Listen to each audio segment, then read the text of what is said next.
ಅಡುಗೆ ಎಣ್ಣೆ ಬೆನ್ನಲ್ಲೇ ಅಕ್ಕಿ ದರವು ಭಾರೀ ಏರಿಕೆ. ರಫ್ತು ಹೆಚ್ಚಳ ಹಾಗೂ ಕಚ್ಚಾ ವಸ್ತುಗಳ ಕೊರತೆಯಿಂದಾಗಿ ಬೆಂಗಳೂರಿನಲ್ಲಿ ಅಕ್ಕಿ ಬೆಲೆ ಪ್ರತಿ ಕೆಜಿಗೆ 10 ರೂಪಾಯಿವರೆಗೆ ಏರಿಕೆಯಾಗುವ ಸಾಧ್ಯತೆ. ಕಳೆದ ವಾರವಷ್ಟೇ ಅಡುಗೆ ಎಣ್ಣೆಯ ಬೆಲೆ ಏರಿಕೆಯಾಗಿದ್ದು ಜನಸಾಮಾನ್ಯರಿಗೆ ಎರಡೆರಡು ಶಾಕ್. ಇದರೊಂದಿಗೆ ಇಂಧನ, ಆಟೋ, ಎಲ್ಪಿಜಿ, ಕಮರ್ಷಿಯಲ್ ಸಿಲಿಂಡರ್, ಅಡುಗೆ ಎಣ್ಣೆ ಸೇರಿ ಬಹುತೇಕ ಅಗತ್ಯ ವಸ್ತುಗಳು ತುಟ್ಟಿಯಾದಂತಾಗಿದೆ.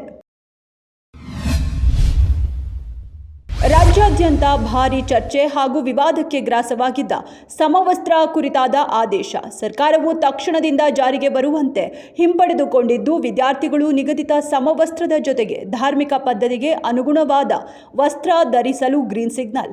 ಬಿಜೆಪಿ ಸರ್ಕಾರ ಜಾರಿಗೆ ತಂದಿದ್ದ ಹಿಜಾಬ್ ನಿಷೇಧಕ್ಕೆ ಪೂರಕವಾಗಿದ್ದ ಆದೇಶವನ್ನು ಸಿದ್ದರಾಮಯ್ಯ ನೇತೃತ್ವದ ಸರ್ಕಾರ ಈಗ ಹಿಂಪಡೆದುಕೊಂಡಿದೆ.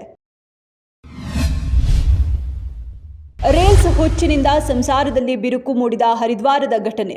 ಪತ್ನಿ ಹೇಮಾ ಚೌಧರಿ ಸೋಷಿಯಲ್ ಮೀಡಿಯಾ ರೀಲ್ಸ್ಗಳಿಗೆ ಅತಿಯಾಗಿ ಮಗ್ನಳಾಗಿ ಅರೆ-ಬರೆ ಬಟ್ಟೆ ಧರಿಸಿ ರೀಲ್ಸ್ ರೋಸಿ ಹೋದ ಪತಿ ಆಕೆ ಬದುಕಿರುವಾಗಲೇ ಪಿಂಡದಾನ ವಿಧಿ ನೆರವೇರಿಸಿದ್ದಾನೆ.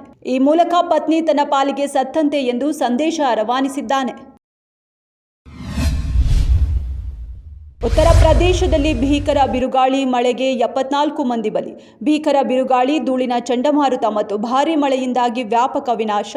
ರಾಜ್ಯದ ವಿವಿಧ ಜಿಲ್ಲೆಗಳಲ್ಲಿ ಪ್ರಕೃತಿ ವಿಕೋಪಕ್ಕೆ ಒಟ್ಟು 74 ಜನರು ಪ್ರಾಣ ಕಳೆದುಕೊಂಡಿದ್ದು, ಅನೇಕರಿಗೆ ಗಾಯ.